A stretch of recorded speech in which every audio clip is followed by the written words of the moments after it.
Hala Kalingap Rab, may plano pa sa bahay ni VNC kahit tapos na.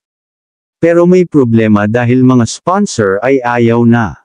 Sobrang laki din kasi ng ginastos sa pabahay project na ito. Ito yung pinakamalaki, pinakamaganda, at aabot sa 3 milyon ang nagastos sa pabahay na ito. Isang mapagpalang araw po sa inyong lahat mga Kalingap. Maraming salamat po sa inyong patuloy na pagsuporta.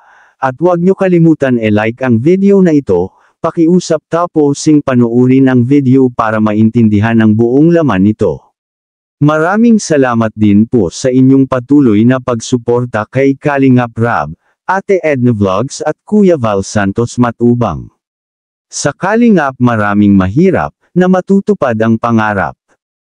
Mga Kalingap, sobrang nakaka-amaze talaga ang ibabalita ko sa inyo, dahil makakahinga na ng maluwag si Kalingap Rab, dahil tapos na po ang bahay nila ni VNC, at pwede na ito ribbon cutting.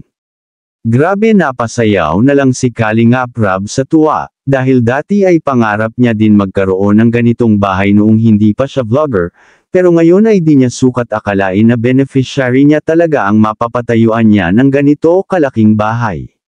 Sa labas pa lang ay makikita na maaliwalas ang bahay at napakalaki, ang mga gamit o materyales na ginamit ay mga mamahalin.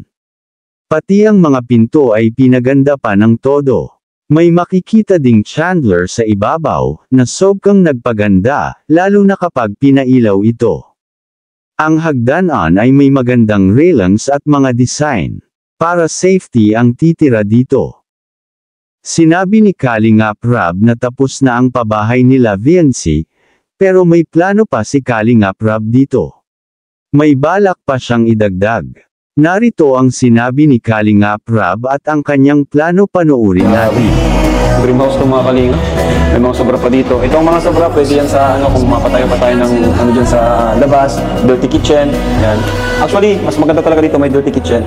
Kasi medyo masikip yan dyan, maganda may dirty kitchen yan dyan sa likod. Grabe guys, solid ang mga pinto oh. Ay nako. Dream house na to, ano? Kahit ikaw siguro JJ, ganitong bahay, okay na sa'yo, ano? Sobra-sobra pangata, ano? Grabe. Yan, pakita mo Ryan, buksan mong ilaw yung CR. Yan yung CR natin. Ang ganda ng pagkapintura, napakalinis, maliwalas, kulay puti. Yan. Mas maganda po kasi sa ganitong bahay, puti talaga. Ano kuya? Puti talaga tayo. Kasi, ang magpapaganda pa dito is yung furniture na may mga kulay. Yan, doon tayo babawi. Sofa na may kulay, brown, o ano man.